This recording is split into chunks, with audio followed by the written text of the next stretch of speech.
On these two damp, green, wind-blown islands sit 5 distinct countries: England, Scotland, Wales, Northern Ireland, and the Republic of Ireland, speaking the world's most spoken second language, plus 4 others that almost died and are now quietly being saved. Welcome back to Cultures of the World.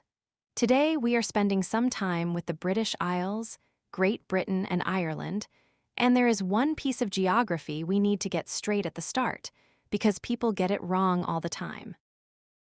Great Britain is the larger island. On it sit 3 countries: England in the south, Scotland in the north, and Wales in the west. These 3 together, plus Northern Ireland on a corner of the smaller island, make up the United Kingdom. The smaller island, Ireland, is otherwise its own independent country, the Republic of Ireland, which became independent from Britain in 1922. So when somebody says England, when they mean Britain, Scottish, Welsh, and Northern Irish people quietly grit their teeth. When somebody says British, when they mean Irish, well, that gets you a more pointed correction. Hold those distinctions gently. They matter. Now, the language. English is the world's most widely spoken second language. About 400 million people speak it as a native language, plus more than 1 billion who speak it as a second language. It is the working language of international airlines, the internet, science publication, and most movies and music that travel across borders. Whatever else can be said about the British Isles, they exported, accidentally, one of the most consequential languages in human history. English has famously simple grammar, no genders for nouns, almost no verb conjugation, no formal versus informal you, and it has famously absurd spelling. The spelling froze around the year 1500 after the printing press arrived. The pronunciation kept changing. So we end up with through, though, thought, tough, and thorough, all spelled with the same awe and all pronounced completely differently. The British and Irish accent landscape is one of the densest in the world. A native English speaker from Newcastle and one from London, only 250 miles apart, can genuinely struggle to understand each other. Glasgow, Liverpool, Cardiff, Belfast, Dublin, Cork, each one has a distinctive accent. Travel 10 miles in rural Yorkshire and you can hear 3. And here is the part I love. 4 indigenous Celtic languages are still alive on the islands, even though the British state tried, for centuries, to stamp them out. The strongest of them is Welsh. Welsh is the language of Wales. It has roughly 500,000 speakers. It is required teaching in every Welsh school, and you will see it on every road sign in Wales next to the English. Welsh sounds beautiful, with a LL sound that English doesn't have and that I won't try to imitate. To say thank you in Welsh: Diolch. Diolch. Then there is Irish Gaelic, the older language of Ireland. It nearly died under British rule, then was constitutionally protected after Irish independence. About 80,000 people speak it daily. The hello in Irish is Diagwich. Diagwich. It means, literally, God be with you, pronounced something like Dia Gwitch.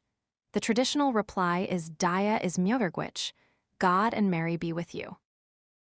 To say cheers, for a drink, for friendship, for good health, Irish has one of the great toasts in any language. Eslaint. Eslaint.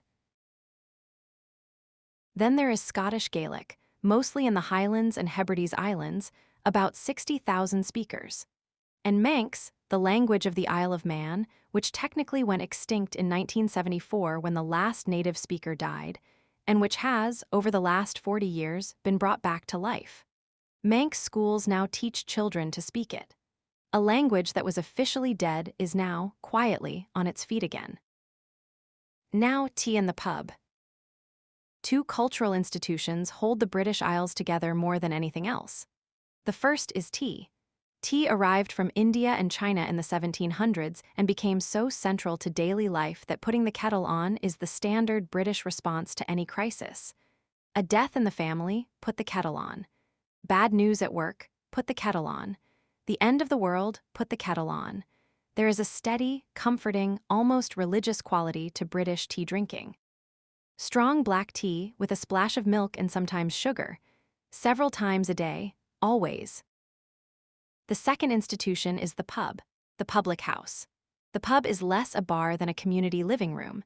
In small British and Irish villages, it is often the only remaining shared space, where the postman, the farmer, the schoolteacher, and the retired engineer all sit at the same long wooden bar and talk about, mostly, the weather. Pubs have warm wood, low ceilings, a fireplace in the older ones, pints of beer, maybe a fish and chips menu, maybe a Sunday roast. Maybe an open mic for traditional Irish music in the corner, where someone with a fiddle just sits down and starts playing, and other people gradually join in. Irish traditional music sessions, called sessions, are one of the most beautiful things on these islands. There is no rehearsal, there is no leader. People come, they sit, somebody starts a tune they know, the others pick it up if they know it, and the music just happens. For hours. It is communal, free, and impossibly old. Now for the wonder moment of today's episode, the Welsh language revival. 100 years ago, Welsh was actively dying. Children were physically punished in school for speaking it. They were made to wear a wooden plaque called the Welsh knot around their necks, passed from child to child whenever one was caught speaking Welsh, with the unfortunate one at the end of the day getting beaten. By the mid-20th century, Welsh was being spoken mostly by older people in rural areas. Most Welsh children were growing up monolingual in English. Linguists predicted the language would be extinct within 50 years. Instead, something remarkable happened. The Welsh decided, collectively, to bring their language back. Welsh medium schools opened schools where every subject is taught in Welsh. The Welsh government required bilingual signs everywhere. The BBC launched a Welsh language television channel. Welsh became cool, then required, then ordinary again. Today, about a quarter of Wales speaks Welsh. Children grow up bilingual. Roads, hospitals, government services are in both languages. A language that was, inside living memory, being killed by official policy, is now the language of Welsh pop songs, road signs, and lullabies again. It is one of the most successful language revivals in human history. And the lesson is hopeful. A culture that decides, together, to save a piece of itself can actually do it. Next time, we will cross the English Channel to a country whose national philosophy is, essentially, that food and wine and conversation and the long Sunday lunch are not luxuries. They are the entire point of being alive. We will be in France. Until then, my friend, the next time you put the kettle on for a cup of tea, take a small moment. Cheers in British English is cheers. Cheers. It is a thank you, a hello, a goodbye, and a toast, all in one little word. Goodbye for now.